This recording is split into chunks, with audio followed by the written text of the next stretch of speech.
wife came over to me and said, "I just want you to know I'm voting for you." So we got at least one of our opponents' wives. We should make people who are able-bodied work, right? If you can work and you've got the stamina and capability, you ought to work. But it says something about the character of a person that will go after another person personally.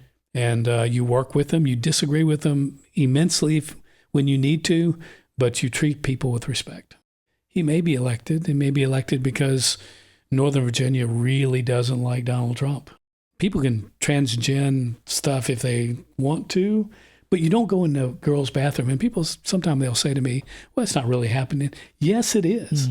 And the News in Advance took off after me for that, and it was war. Tomorrow is not granted to any of us, and I could have left that hospital without that last test and moved on into eternity. You can love God, love people, behave yourself. I think you can do it. And honestly, if you do it and they throw you out for it, that's perfectly fine. Welcome to another edition of No Holds Barred. I'm Rich Roth, and my guest today, former Virginia State Senator Steve Newman. Hi, Steve. Hey, Rich. Great to be with you. Thank you for the invite. Absolutely. Great to have you. Saw you about a month ago and kind of talked about doing this, and election season is here. And boy, I bet you don't miss it much. You know, I don't in a lot of ways. I miss a lot of the people. I miss you guys. Honestly, this radio station and I had a special relationship, and I'm grateful for the station, grateful for the information you were able to push out, especially the morning line with Brian and Mary, especially as the News in Advance kind of collapsed a little bit and got outside ownership.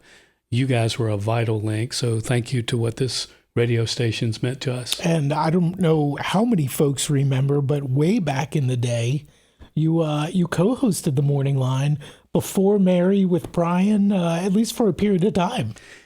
I actually did. I was actually on your station a couple times in the morning, and you had someone that left Brian, I guess it was, and they asked me to join them at 6 o'clock every morning for about 2 months, and we did it and had a ball. So it was a lot of fun. Thank you for that. And you have a little bit of radio, more radio in your background. I did. You know, before even city council, I was a program director at WLVA and did the morning talk show, the morning show for a while, but then ended up doing the evening talk show for a good while and enjoyed that opportunity. So it's a little bit in my blood. And you said that was before city council. You were elected to city council at the tender young age of 23. Yeah.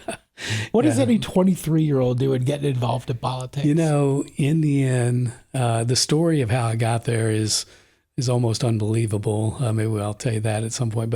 But I will tell you this. I'm not positive I would vote for a 23-year-old in this 60-year-old body. But at the time, it made sense for me. And I was doing the evening talk show. Actually, I'd hired a guy named Dan McDermott who owns some newspapers in Northern Virginia. We were frustrated with city council for who knows why. And ultimately, the two of us decided we were going to get someone to run. And we actually mailed off for the paperwork to file for someone. We looked around and we didn't know anybody. So decided that one of us would run. Literally, I was 23. Dan was 19. He wasn't allowed to run. So I became the candidate. So that's the way that worked. Man, if you were frustrated with it back then, imagine what you'd be like now. Yeah, it was a different circus then. So you're 23 years old. You decide to run. Tell me about that process and what it was like, because I'm imagining as a 23-year-old kid, you have no idea what you're getting into. Well, you know, being on the evening talk show, you're talking to people 2 and 3 times your age, and honestly, they're teaching you as much as you're trying to impart wisdom to them. But to me, we had a couple of things that were critical to us. They had raised the car tax back then to an unreasonable level. The community was kind of melting down about that. And city council was basically all Democrat at the time. And there was one Republican, but he was a great guy, but he was basically a Democrat. And I decided to run it like it was a a congressional race. And Dan, he knew a lot about running campaigns. We ended up, back then, you couldn't put up any signs, political signs, before 2 weeks before the election. So I had gone in Ward 3 basically to every house and asked everyone I saw if they would let me put a sign up after I got they're okay to vote for me. And they said yes. So the day 2 weeks came, nearly every yard in the district had a sign.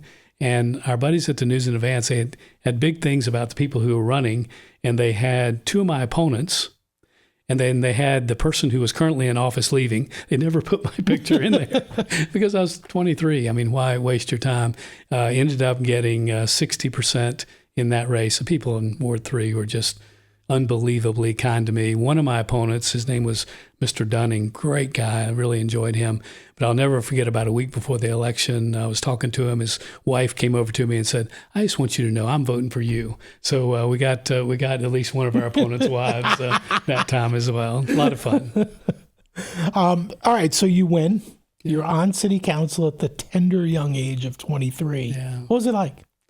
They didn't like me. They didn't like They you. did not. Well, you said it was all Democratic, so you're the Republican, and you're the kid.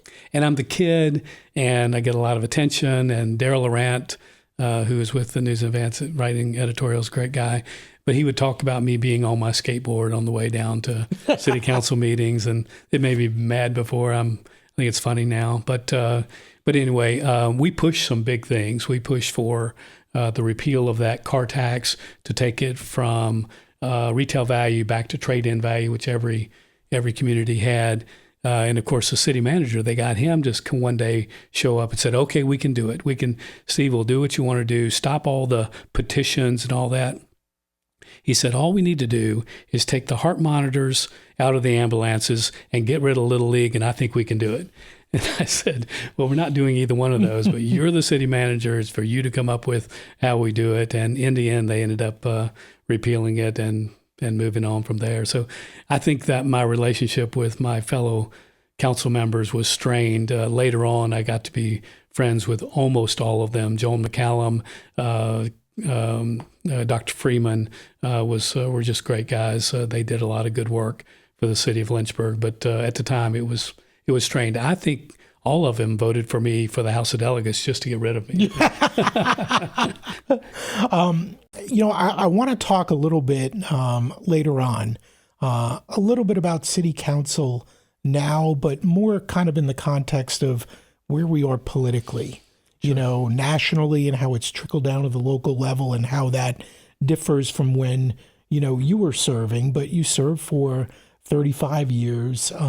You moved up the ladder all the way, spent over 25 years, I believe, in the Virginia State Senate, chaired a number of different committees, had a lot of influence in a lot of ways.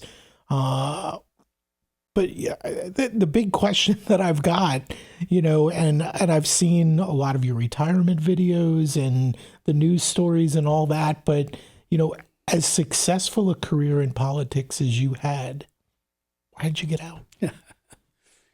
It's a great question. I've been asked that many times. There's not just one answer.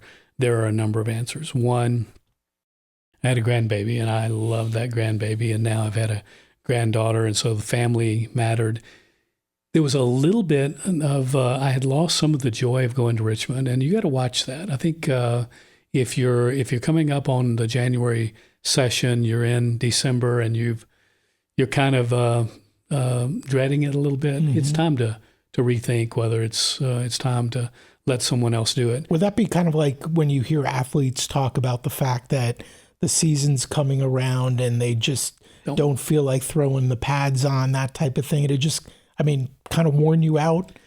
I think so. I think I've kind of regained some of that joy. It's been a good recharge for me in a lot of ways, the time being away from office. And I unfortunately tell my wife often that I may not be done yet. I might want to do something someday, and she cringes, but she's always been there for whatever it may be. The other is that Mark Peake, I had worked a long time with Mark Peake, and I really felt that Mark was ready to go. Mark had said, since we were put together in the same district, that if I decided to run, he would not run. It was very kind of him. But I felt Mark could just do a great job, and I think Mark has really excelled. He's gaining seniority in Richmond, so I'm pleased for our community in regards to that. Your career in public service, you touched on city council and your time there, but the vast majority of your time was spent in the Virginia State Senate. I want the typical questions. What are you most proud of? All those different things, and having different conversations with you and others. Some of the things that really stood out were, your work, and I know you had a great passion for what was going on at the training center. I did. Talk a little bit about that. Why was that so important to you?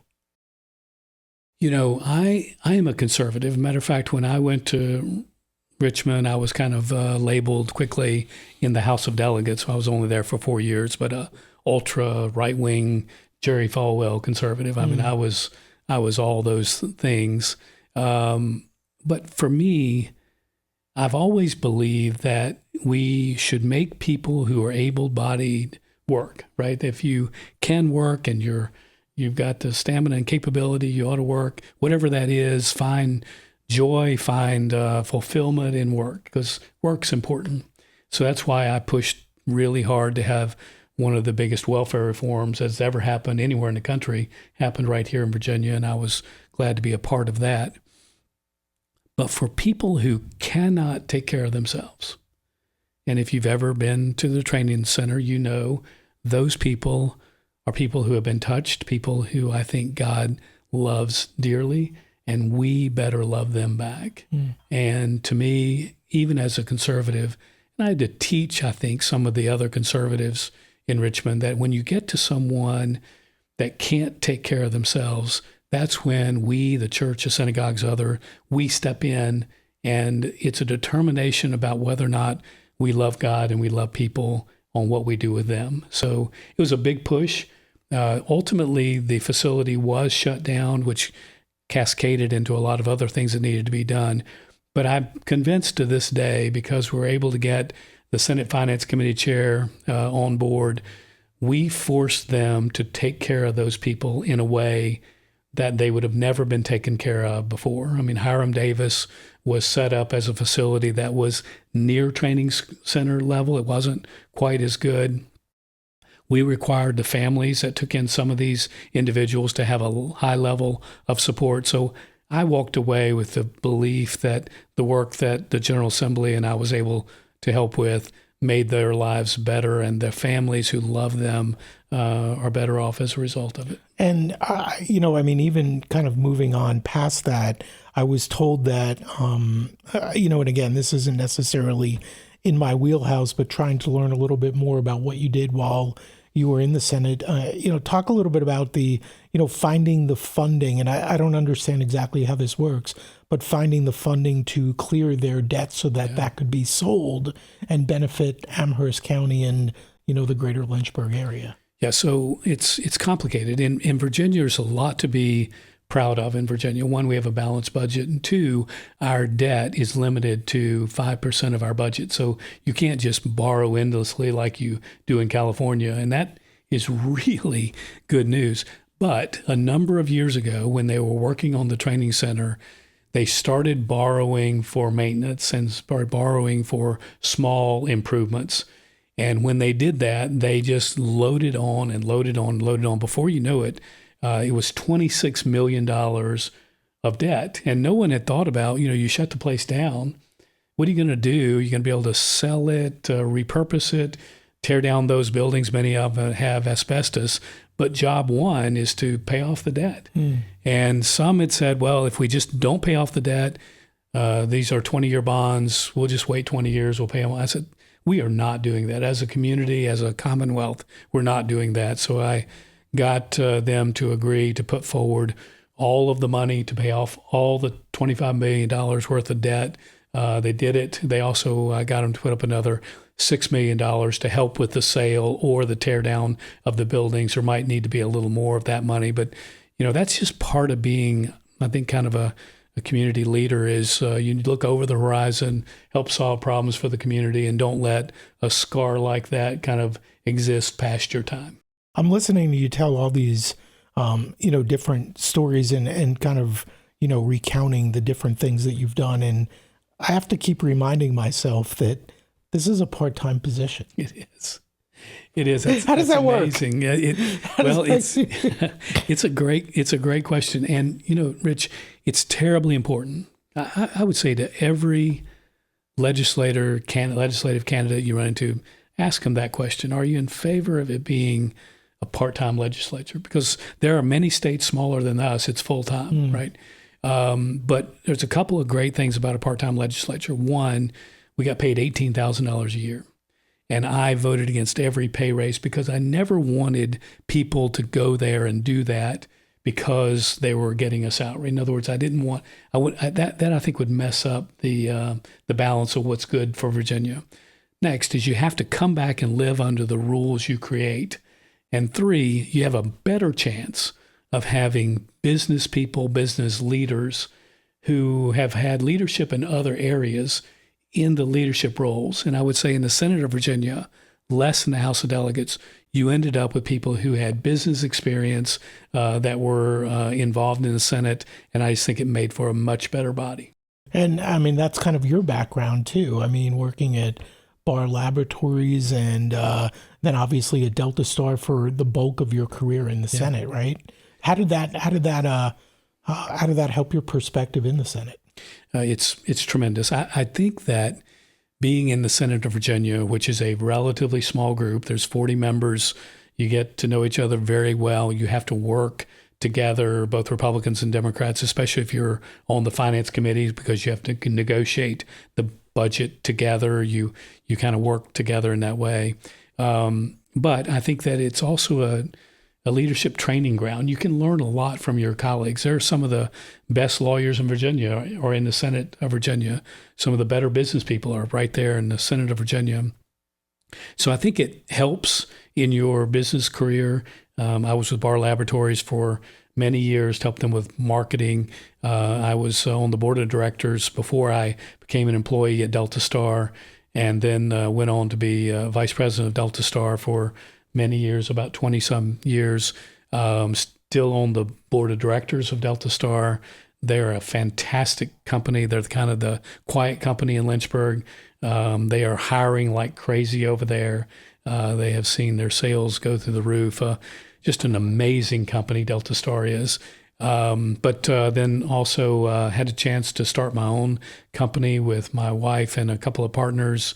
Just recently sold that after 3 years. I always said I wanted to be involved in that company for 3 to 5 years. I got to 3 years, had a little health issue, and decided that maybe 3 years was enough. And Kim and I retired again, and so we're very happy about that. But yeah, I think that business experience in the legislature is incredibly important. Interesting dynamic working with your wife, isn't it? Yeah, she's great. Trust me. She is. Yeah, Kim is amazing. We met each other in the summer of the 5th grade. That's when I first saw her, and I was like, and even though we dated for a while and then did not date for a while and then ended up getting married later on, having 2 beautiful children and a couple of grandchildren now, she's a remarkable lady. She was a nurse for 23 years. She was a labor and delivery nurse at Virginia Baptist Hospital. I kid you not, as much as I've been around on TV, most people today, they'll see me and say, I remember, aren't you the weatherman on TV? Or something like, they just remember they've seen me. But they know Kim, because if whoever's in that delivery room with you, you remember that person. And so Kim is famous among many people who've had children, and a lot of those kids now are grown-ups, but she's been a great partner for many, many years, 30 years. But I mean, when you actually, and I do, and maybe it's because, I work with my wife as well, that I notice more and more people are, you see husband and wife teams together, and maybe it's more common now, or maybe I'm just noticing it, but it really brings a very different dynamic to the marriage too. It does. It does. You're with each other all the time, and you're always together, and that can be a good thing, or it can be a little tough. But with Kim, it was easy. We had very, very different skills, which helped. My skills are much different than hers, but she's very talented. Did you have situations as well at home where your kids would be like, do you always have to talk about work at the dinner table? Not so much, because we actually started doing that when the kids were long gone, and we only did it for about 3 years. No. And honestly, we didn't talk much about business at home. And that's one other great thing about Kim is I tend to be like my mother. My mother is very shy, believe it or not. My dad has never met a stranger, very gregarious. Both of them are brilliant, and I have both of them with me today, which I'm just so blessed. But my mother is incredibly shy, and that's my natural tendency. Really, is to be in a room and fade to the back, Kim actually she is more of a gregarious person than I am, and at events today, you'll probably see her leading the way a lot more than I would be. So so a shy person, of course, gets into politics. Of course. Where there's a big old target on your back. Yes, it was. What was it like? Starting early, I made a number of mistakes. I did some dumb things, got beat up for it pretty good. Had really fantastic success. The people of Central Virginia. What's one of the dumb things you did? There's a lot of them. One of the dumbest things is I grew up with very little money. I think that's a good way to put that. Okay. And even when I was on city council, just not a lot of money. And most people, what they do in the city of Lynchburg, not most, but a lot of people, you can pay your personal property taxes. Back then, I think it was like on November 15th. But you have until like March 15th to pay it, right? And you get a discount if you pay it early and whatever. Well, I didn't have money to pay whatever my car tax or whatever it was at the time. So I got into like December. I was not happy with how high the tax was. And a reporter asked me why I didn't pay my taxes. And I mentioned something about the tax being high, and they turned it into that I was opposed to pay. I was, not paying it or withholding or something like that. It was just a dumb thing to say, just your pride. You should say, I don't have enough money to pay it. Right. I'll pay it by the time it's due, but I just can't afford to do it. The second dumbest thing I did, and I really regret this, when I ran for the Senate, I had announced or told a lot of people I was going to run against Elliott Shule for the position. He had been in the Senate for a long time, but I decided to do that. He backed out a couple weeks later, did not run. And they put forward a wonderful lady. Her name was Barbara Coleman. She was an African-American from Amherst, a teacher, very nice person. I treated that campaign like I did all of them, and I ran one commercial of her where at the time, you would take a picture of someone, maybe not the most flattering picture of them. Of course. You would turn it into a black and white picture, and you slow it down, and that no one looks good like that. And I did that in a campaign ad against her. I didn't need to do it. I was just go at the time.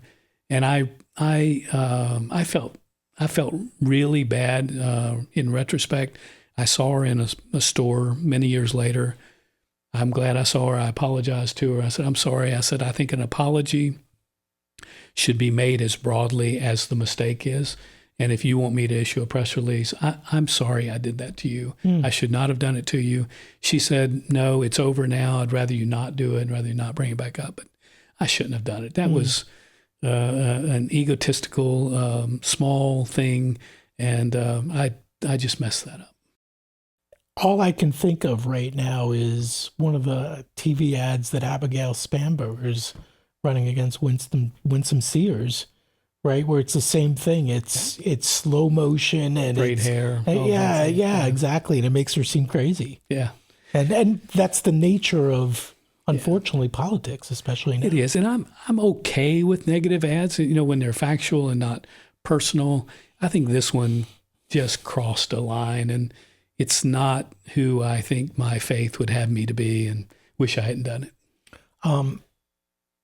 Mention the governor's race now, and we see what's going on with the attorney general's race. And, this is one of the things that I told you that I really wanted to talk about is, where we've gotten in terms of politics now. And, we've obviously seen it at the highest levels, the presidential campaigns and assassination attempts and all kinds of, crazy speech and Hitler this and people can't even talk to each other civilly. Right. And it didn't used to be that way.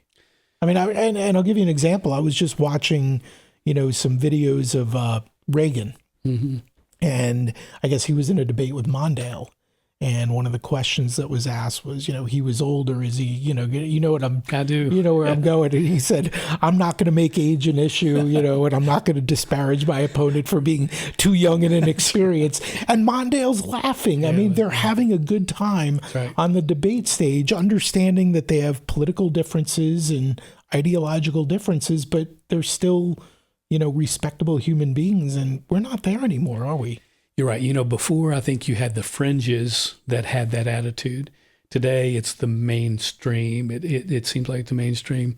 I'll never forget. I was in the House of Delegates. I was the number one target after my first race for the Democrats. And so the Democrat Party of Virginia was after me for everything, right? Newman's still stupid, just always. And I'll never forget, one day I got up and whatever I had said that day, they issued a pretty big press release. It went to WSET, the News and Advance, all the local people. And basically they said, Newman is just like a guy that was unfortunately known at the time, David Duke. Newman is David Duke. And they just hammered me on David Duke. Well, that happened for about 2 days. Mm-hmm. And then one day, I got word that, have you heard what the governor said today? Now, the governor is Doug Wilder. So they went to Doug Wilder and they said to him, hey, you're the first black governor. The Democrat Party, your Democrat Party is down there saying that this guy, Steve Newman, is David Duke. What do you think about that? And you kind of hold your breath when the governor's going to do it. He said, well, let me tell you what I think about it. I think actual racism actually matters. And to me, if the person worked for me, they'd be backing up to the mansion to get their last paycheck on their way out of town because what they said about him is inappropriate.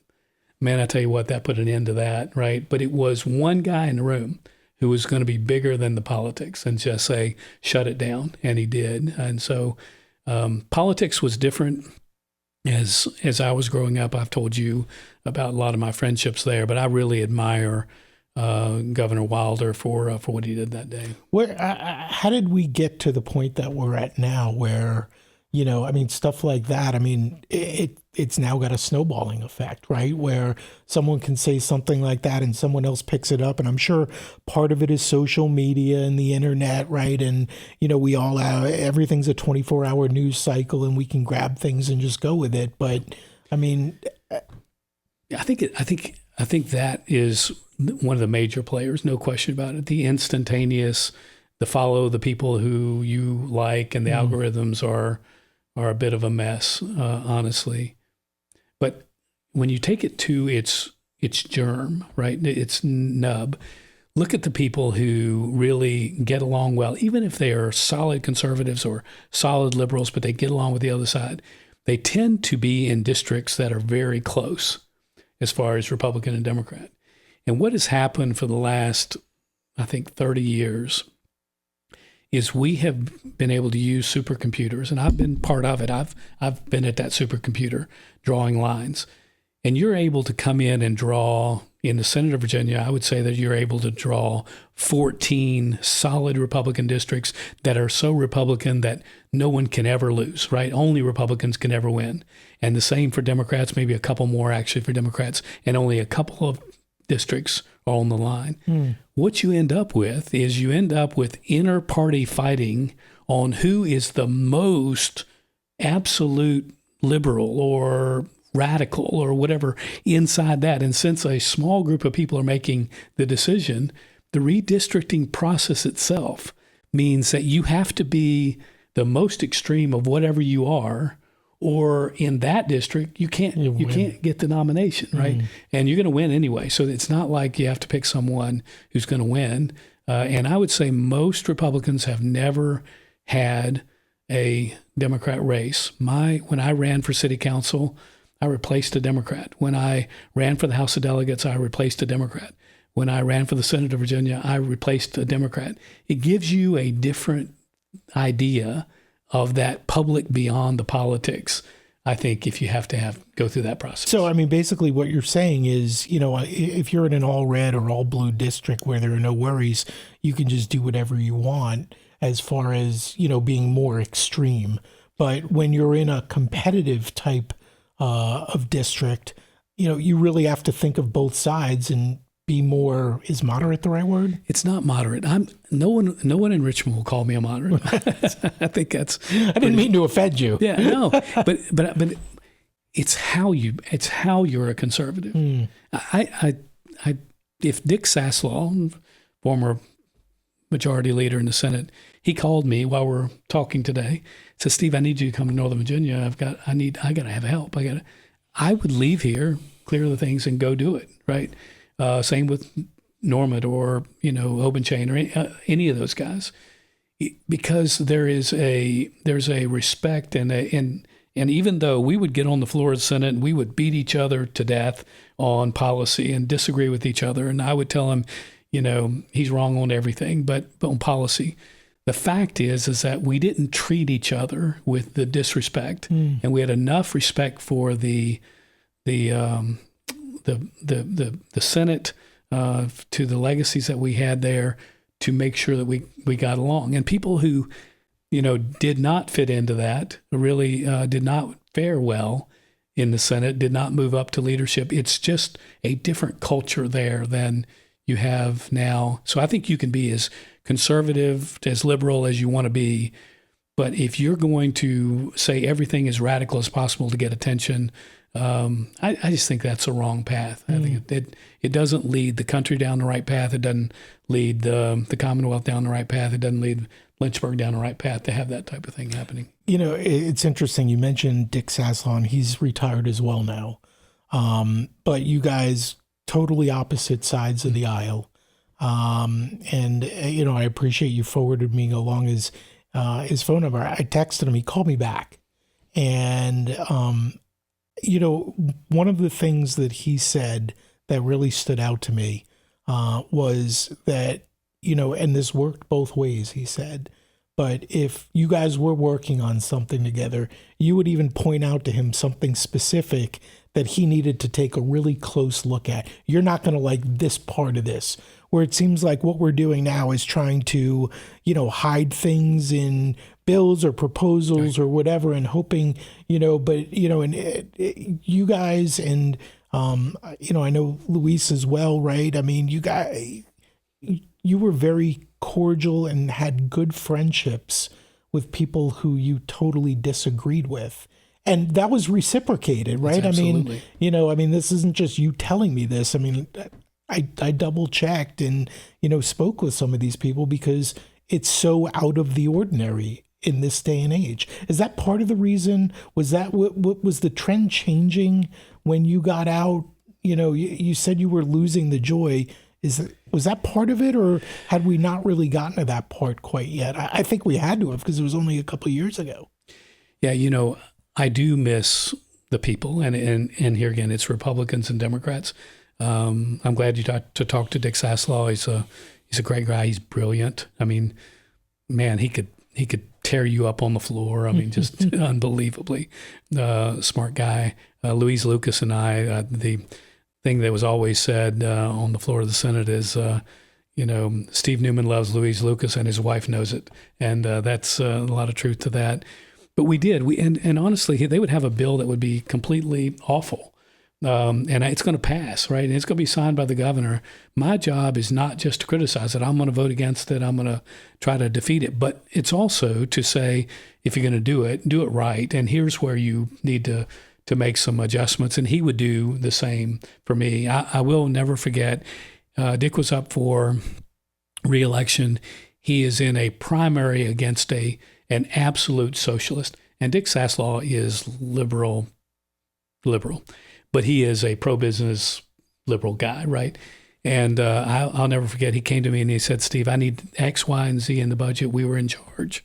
We got it to him. It made a big difference. He won by 1 percentage point. We would have had a socialist. I'm convinced if we had not given him the things he needed that day in that budget, he would not have had it, and we'd had a socialist. So a lot of people today would say that's liberal Saslow. You don't give him a thing, and we'll take the consequences. That's just not the way I decided to do it. It's interesting. I was reading when you decided to retire that he made a comment that he wanted to see you stay, and that he would do whatever he could, whether it was campaign for you or against you. That's right. Whatever would help you the most. And that cracked me up. Yeah. That cracked me up. But talk a little bit more about having a relationship, a civil relationship with people who you totally disagree with politically. Yeah, I just think it's important. I think that I need to just bring my faith, but I think God told us to love God and love people, and that means the person walking down the street here. That means someone that you disagree with. Some people are not easy to love, right? And even in a legislature. But I think it's my responsibility to put forward my faith, and I think that while others didn't come to their politics by their faith, they just were good people. And I think you've mentioned a number of them, but Scott Servell was one of those people as well. I could get along with him. You do have people, and I found it very, very difficult to keep putting forward the love with someone like Senator Hashmi. And she's running for lieutenant governor today, but she was hard, right? She was really, it was hard, right? She is not as gregarious and not as, so with some people it's hard, but it doesn't relieve you of your responsibility to try to continue to reach out and try to be the best partner in a legislative process as you can. You can almost understand, liberal Democrats, conservative Republicans differing so much on their views of policies and really just life in general, I would think, and really having a strong dislike for each other and not being able to get along. But, what we've seen here recently, Lynchburg City Council, where even the Republicans can't get along with each other. Surprising to you? Shocking? What? It was a little embarrassing too, honestly. Being in Richmond, there's always something made of, your city or whatever. It went Republican or it went Democrat. And so it was a little bit of, it went Republican. And then what happened, it was just noted occasionally, your boys down there, or can't get along, or their embarrassment. So it's unnecessary. I think there were some outside forces that were leaning in somewhat inappropriately on the city council members. Some of those items that I talked to you about earlier. But honestly, when Carol Freeman or Joe Freeman or Joan McCallum or Pat Lovern, who I ran against one time, there's no reason to make this personal. You can have strong disagreements, but it says something about the character of a person that will go after another person personally. And I think you're a bigger person if you avoid that, even if you disagree with them. And we had some people on city council that left a few years ago. Mary Jane Dolan. I worked with Mary Jane when she was the mayor. There were things that we needed. There was a problem down here at Lynchburg College Lake that just happened one day when we were in session. And honestly, we've got to do something about it. There's some things that have got to be done right now. And worked with Mary Jane. We were able to do a lot of things, able to help them get the funding that ultimately became part of what is the road around there today. But, that's what we need to do, right? Is no matter where they are, the Republican or Democrat, there's people that elected them, and you work with them. You disagree with them immensely when you need to, but you treat people with respect. Is that the part that surprises you the most? You use the word embarrassing. Is it the personal attacks and the fact that, behind the scenes, in hallways, there are altercations? You're sitting there going, you're supposed to be a representative of the people, and you're behaving like children. I hope they are a number of them. I don't know where the genesis is. I don't know where it ends. I don't know percentage of fault lies, and honestly, I don't know that I care. I just think that it's past time that you get past that person. I think honestly, the people, the voters will probably tend to reward the people that put the swords down, show their conservatism or liberalism in a strong way, do it in an intellectual way, get something done occasionally. That's helpful, and stop that type of thing. Do you think this council can get past all that, as personal as it? I hope so. I hope so. I think I know all of them. I don't know all of them well, but I think there are good people there, and good people that maybe have gotten some of their actions ahead of themselves and probably need to find their way back to love God and love people. Looking on the state level, and I touched on this earlier, but what we're seeing going on in the governor's race, but obviously much more so the attorney general's race. Does it blow you away that we're at a point where someone makes comments like that, or sends texts, or whatever, about putting two bullets in a political rival's head, and it's not over for him. He's still going. He still has support. Does that shock you? Yeah, it does. I would say that I know Jay Jones. When I was there, is kind of a backbencher. I knew his father really well. His father was in the legislature with me. Really highly respected guy. I was pleased to be there when we put him on the bench. His father, just a really great guy. Jay knows better. Jay was brought up better than that. But I think that's part of this culture, and what bugged me more than him just saying it, maybe it was, we say dumb things, right? But It's doubling down on it afterwards, and yeah, I really mean it. And after the wife, after the children. Yeah, mistakes have an end. And honestly, I don't think everyone is entitled to lead. It doesn't mean they're a bad person. It doesn't mean that they aren't, they don't kick the dog when they go home. But not everyone is entitled to lead. And I don't think Jay is entitled to lead.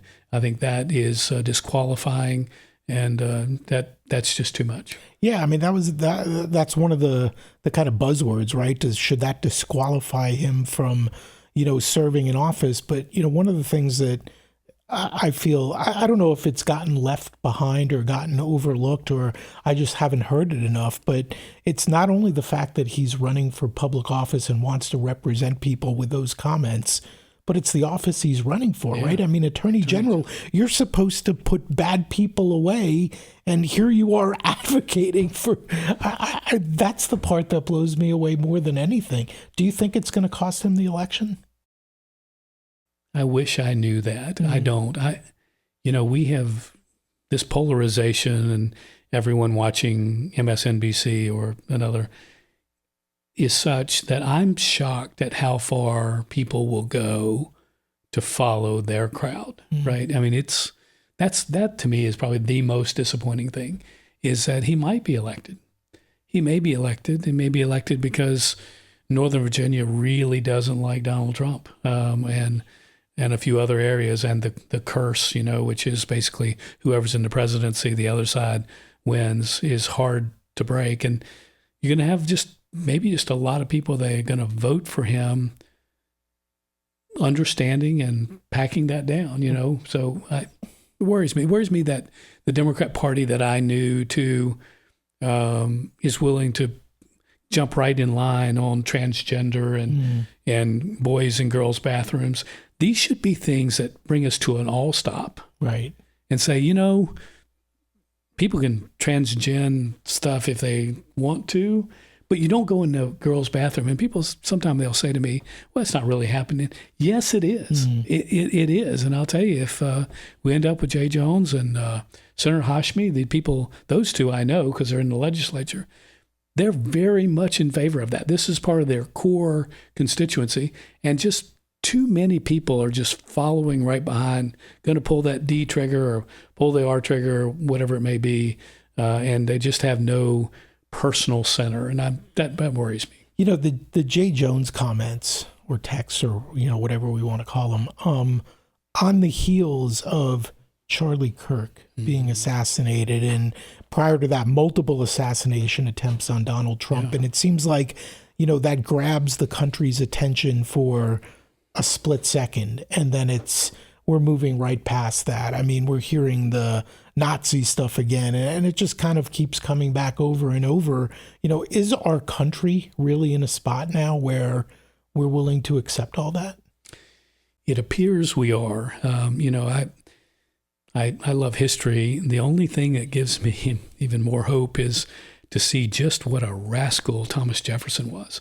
I mean, what a mean guy, right? I mean, he had newspapers as Secretary of State just wailing on the president, George Washington. I mean, and poor Hamilton. I mean, it was just all he had. And the partisan papers at that time, and the fighting and the infighting and the near gross words that were used against each other at that time, probably the only thing that comes close to what we've got today. So the country made it through that time. I think we can make it through this time. I don't know what ends up bringing us all back together. In the past, it's been a number of things that have brought us together, but the country's seen some ugly times. I'm hoping that we can get past these ugly times too. That was going to be my next question, because, it's like if we're in a place where we're accepting all this and just moving past it, and, it's no big deal, the comments you hear some people make about, well, Charlie Kirk deserved it, or his rhetoric. I mean, people we're seeing in, squad members, right? AOC and the comments that, they're all making. You just sit there and you're like, you're representing people, and, you're a government official that people have elected to help lead this country. How did we get here? But here we are. But you think that we can make it through? I do. One thing that I struggled with at the beginning was, I talked about redistricting before, but redistricting going to a panel, and then the panel making a decision, and ultimately the courts deciding if they can. We passed that. And the net result was one of the closest Senate and House races ever, and more people on the bubble than ever. And I think that's a national movement. I don't think you should have an AOC that, it's either her or the person who's even crazier than her that's going to be elected. It should be that the person says, if I don't act within social norms, they may not agree with me on policy, but they're going to replace me based on what I'm saying. And maybe there's some way through that process as well. Changing subjects a little bit. You were telling me that one of the more interesting parts of your tenure in politics was your relationship with the local newspaper, the News in Advance. Yeah. And I would say that many people who lived through it, and mind you have to kind of go back in the Wayback Machine, right, to think of it when the newspaper was 75 or more % of how you got your local news. It just was. Today it's 5%. I don't know. It's very... I saw recent statistics as I try to get that word out. I saw recent statistics on the subscriber levels, and I mean, I think the News in Advance is under 5,000 people that are subscribing to it now. So, I mean, it really isn't very relevant anymore. Well, back then it was, and so it was, and so they tracked me clearly. Back then, too, the Liberty was not Liberty back then. It was Jerry Falwell, and I went to Lynchburg Christian Academy, and my dad worked at Liberty and Liberty Home Bible Institute and that type of thing. And I was the enemy, right? They hated Jerry Falwell. When I was on city council, Jerry would come down there, and man, they would just wear him out. I mean, every single time they'd wear him out, and it was kind of the 03 crowd against Falwell, and it was close, right? Really, really close. And the News in Advance was not pro Falwell and not pro Newman, and so they were really, really on to me, and that just about everything I did. And they had a guy there. His name was Bob Weimer, and he wouldn't talk to me, so I never got to know him. But he just hated me. He really did. He never talked to you, but he hated me. He was a friend of Elliot Schul's, and he just beat me up just constantly. I remember one time they were pushing for a 1% sales tax only in the city of Lynchburg. So, where are you going to buy your stuff? You're not going to buy it, in Lynchburg if you can. Anyway, bad idea. It was supposed to go to the schools, the News in Advance, and the Democrat Party, and the people on City Council. Even Preston Bryant all came out in favor of it. And I'm like, I'm not going to carry that bill. I'm not. So the way the Senate works, me not carrying it, it wasn't going to happen. They had to have General Assembly approval, not happen. So, but I became evil incarnate. Well, they decided that they were going to hold a advisory referendum on my opposition to it. So sure enough, they're going to have a full vote of the entire city on whether or not I should introduce this. So we did. And of course, I was kind of presenting my side. I remember. Let me ask you this. If that vote didn't go your way, what would that mean? I wouldn't do it. I just, you weren't going to do it anyway. It's like, I don't care. And honestly, it was on a city council. There's a couple of reasons. Not the perfect politician answer, but they put it on the ballot for city council or something like that, or during an off election. They were very calculating. I wouldn't go to it. Just no, So and you could throw me out. That's fine. Throw me out. But so we ended up winning. By the way, they voted no, which made them scurry off. But I'll never forget. I was working with a couple of people, and we sent out this bill to every single residence in Lynchburg. It looked like a bill. It said on the front of it, "This is not a bill," right? But it kind of gave the amount. I think it was like, I don't know, it was like $1,200 or whatever, and that's about what it would end up costing you or the average person, however much it was. And the News in Advance took off after me for that, and it was war. And then I found out the News in Advance, they don't pay sales tax. They have a particular exemption in the Code of Virginia. It goes way back. And I asked them if they were willing to give up that. And of course, they were not willing to give up their exemption for that. So I would say that took things to super war level, and we fought over a lot of other things. It really kind of culminated with one day they sent this reporter. I won't mention his name because he's still involved in Virginia politics, but as a Democrat now. But they sent this reporter that was always, his job in Richmond was to beat up Newman. That was his job. He'd cover Kathy Bauer and the other guys, But anyway, his job was to beat up me. I saw him outside of one of the committee rooms. He said, "Okay, what happened on that bill?" I said, "The Democrats killed it. It's dead. It's gone. Whatever." Well, I go to the floor of the Senate. I'm not kidding. I'm on the floor, and at the end of the opening prayer, the doors kind of bust open. It's kind of an odd thing. It's kind of like a church service, right? Mm-hmm. And this guy, I almost mentioned his name, he comes rolling around the outside of the chamber behind me, and he's cussing at me the whole way. And he gets to me, and he's in my ear, and this is just not done on the floor of the Senate. And the clerk makes him sit down. He sits in the front, and he's just mouthing. I can't hear. I've never been able to hear very well, so I can't hear what he's saying. He doesn't like me. I can tell that, though. So as soon as the thing's over, he bolts out of the seat, comes to me, and he's just laying me out, cursing. The clerk ended up getting the pages and removing them. The language just so bad. Finally, I calmed him down. I said, "What is wrong? What did I do?" I'm sure I did something. What did I do? I'm sure I did something. He said, "You said that the Democrats killed that bill." I said, "They did kill the bill." Yeah. Just remembering back. Yeah.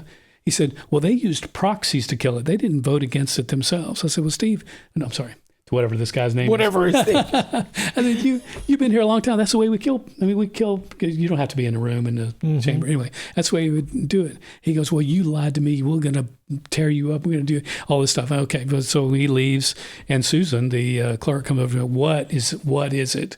And I explained it to her, and kind of unbeknownst to me, she went to the Democrat chair of the Rules Committee, and they sent a letter back to the News in Advance and told him what happened, and said that he was being kicked off the grounds and would not be allowed back in the Capitol grounds anymore. So he was replaced, and so that shows you the level of tension. About 3 weeks later, he quit because they gave him some Campbell County job.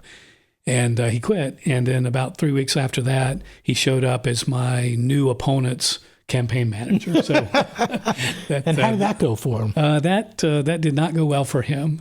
One of the funniest is the end of that is that as we grew to the close, we were Bob Weimer when his last time. I don't know where he went, but last time I guess he probably retired. But every year when we were up for election, I was in the Senate for a long time. Lacey Putney in the House. We ended up getting invitations to come and talk to the editorial board, which is really just a time for them to really beat us up or beat me up. They liked Lacey pretty good. An invitation, like an invitation. Hey, come on, we're inviting you. And I told them, no, I don't think I'm going to do that. They sent these letters. It's your responsibility. And then Lacey told them, I'm not going either. You beat up on Steve. You're beating up on me. I'm not going either. And so they finally sent this final thing. You need to do this. This is how democracy works, all that kind of stuff. And Lacey and I penned a letter. Now, if I never forget, we said the reason why we're not coming, we didn't go into all the bias or any of that. He said, just the reason why we're not coming is we're afraid if we do come and we just, for some strange reason, were to get your endorsement, it would hurt us in our re-election effort. So we're not coming because we want to make sure we get reelected. So they never invited us back again. So that was a lot of fun. But, after that, we give them credit. They ended up changing personnel. The last many years I was there, they were very kind to me, very supportive of me, and helpful, and so I'm thankful for that. You said it when you retired a couple of years ago, and asked, are you going to come back? And you said, never say never. Yeah. Right. I mean, the great politician answer. Right. And you said earlier, that you haven't really closed the door on anything.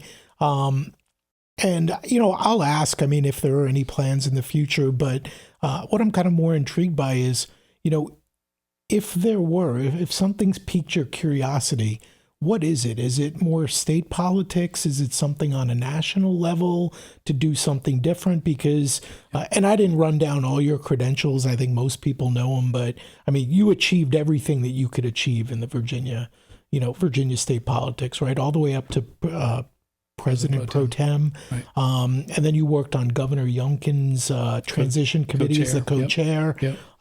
So, I mean, you've done an awful lot. What would be something that might at least intrigue you?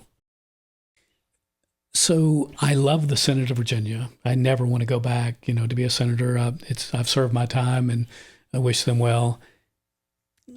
If ever something was to be interesting to me, it'd probably be lieutenant governor. Because you run the Senate, and I love the Senate, and I think I could bring a lot of value there. And it's not saying I would ever want to do it or not do it. I had a little health issue a year or so ago. At that point, I thought, well, maybe not. So I think if somebody said, "What's your interest?" and I'm being honest, it's probably more that position, but not for the same reason others are interested in it. It's more for me that I love the Senate of Virginia. I really would like to run the Senate of Virginia, and so if there is an interest, and we'll see if there ever is an interest, it might be in that direction. Because other folks have told me that they tried to encourage you to pursue other, and they thought you had a great chance at being elected, but governor or whatever. But no interest. I really did not. I was deeply involved with running a couple of companies in Lynchburg. I got great fulfillment especially with Delta Star. I got to work with, Jason Green and Jim Mott and just so many other great people who have taken that company to great heights. And I was able to be a small part of that. And I love doing that. I was offered the opportunity to run for Congress 3 times. As a matter of fact, Robert Hurt sat in my office in Richmond and decided between the two of us. And when you boil it right down, I didn't want to do it. I don't have much interest in being one of 400 and being some, backbencher. I think in the Senate of Virginia, I was able to make a reasonable impact, at least at the state level. And I just don't know that I would never want to go to Congress.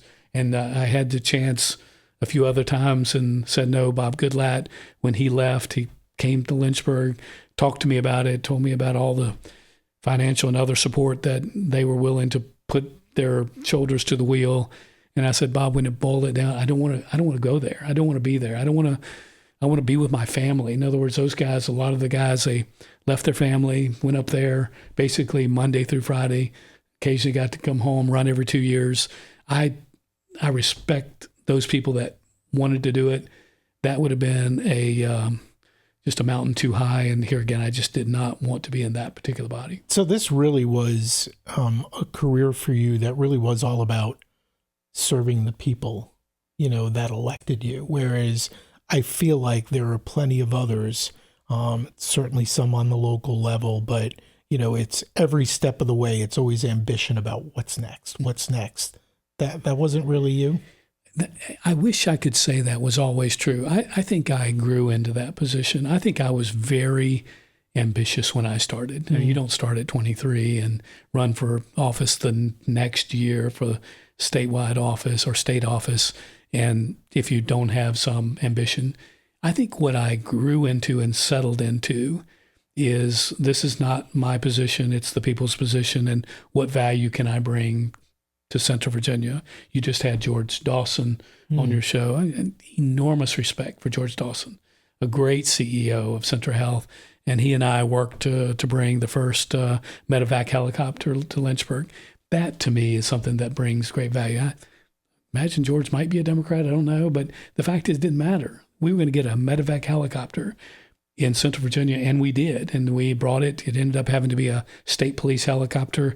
Years later, Central bought their own, and we've had medevac helicopter. But that's the things I think that has brought me joy over the years, is bringing items like that to Central Virginia. You mentioned just a few seconds ago or a few minutes ago a health scare. Is that something you want to touch on? I actually listened to George talk about his difficulties. And Phil Vassar talk about his. And honestly, I didn't talk about it when it was going on, but maybe I don't mind, because honestly, I gained valuable insight from listening to them and what they had gone through. About a year ago, last August, I was in my office here in Lynchburg before we sold that, and I had a seizure, a couple of seizures after that. They took me in the hospital, and I had what is called a brain fistula. It's basically you have it's a blockage in the main vein out of your brain, and then a fistula is a large pool of blood that starts leaking, which produces its own stroke. And at age 59, that's a little early to have all those things, and went into the hospital. I want to go home. I've had it. I think I can be okay. Want to go home with doctors there, two of doctors here, Dr. Ellicott and Dr. John Gahn. They said, wait a second, we want to look one more time. And they looked in and they said, if you leave, you will have a major stroke. And they were able to take certain kind of MRIs that showed that.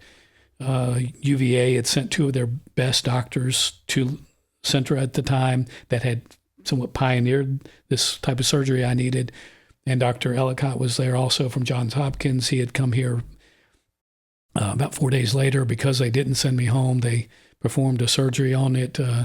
They fixed it, and they had to do a little bit of repair later. But ultimately, they tell me today that I'm healthy, and that it probably was occurring for a long time and gotten to that position. But I am in a great place today because of our friends at Lynchburg General Hospital, the surgeons there. I'm just delighted. I could have gone anywhere in the world. I could have gone to UVA, got a second opinion from Centera and Roanoke, from some of their best doctors, and they said, you're with the right people to do the right thing, get it done there, and they did, and I'm just very grateful. So, you never know. Tomorrow is not granted to any of us, and I could have left that hospital without that last test and moved on into eternity, but because of fantastic physicians, a wife that wasn't going to let it go, things are very well. So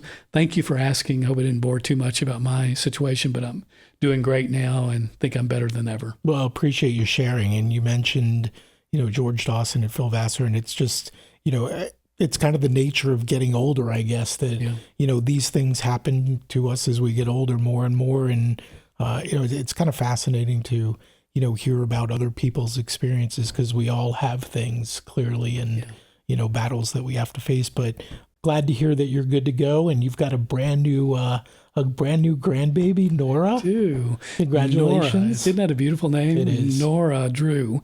Yeah, and also I have Brooks Allen, which is my nearly 3-year-old now. And I tell you, I'm just blessed to have children and grandchildren and a wife and parents. I'm just a very blessed guy. It almost feels like getting back into politics. It's like, do you want to expose them to all that? Because I hope it turns. I mean, I hope you're right in that things can kind of turn, and, our whole political environment gets a little bit more civil, or actually a lot more civil, but that would be a tough thing to get back into. It would, in a way. I tell you, you don't have to participate. You don't, just because you see pigs wallowing doesn't mean you have to wallow. I really believe that. A great example is a guy that's been in here a number of times is Senator Frank Roth. He just passed away. I don't think Senator Roth ever had an unkind word, and he would still be there today. You can love God, love people, behave yourself. I think you can do it. And honestly, if you do it and they throw you out for it, that's perfectly fine. Yeah. So you started a business with your wife. You sold that business. You're now a grandfather for a second time. Yeah. You're not ruling out potentially something in politics at some point down the road. What is next for you? Well, there's a couple things. One, my wife, I've traveled the country all my life, especially with Delta Star and with Barr Laboratories before. I was just on the road. I was vice president of sales, marketing, met most of the power companies in North America, helped start the Transformer Manufacturers Association of America, traveling constantly. But my wife and I have not traveled together much, and just not traveled as like we'd like to. I'd like to do some traveling with her and with the family. I'd like to be involved in items that I'm interested in. I wouldn't mind. There's a couple of items in the power industry that I still might have an interest in doing. So I think of 60 as being relatively young. And since my birthday's not till tomorrow, I can say I'm 60. So that's good news. But still a lot of life ahead of me and looking forward to it. Well, happy birthday. Thank you. Congratulations on Nora. Yeah. And thank you again. Really enjoyed having the opportunity to sit down and talk with you, and certainly wish you the best. Thanks. Thank you. Thank you for everything.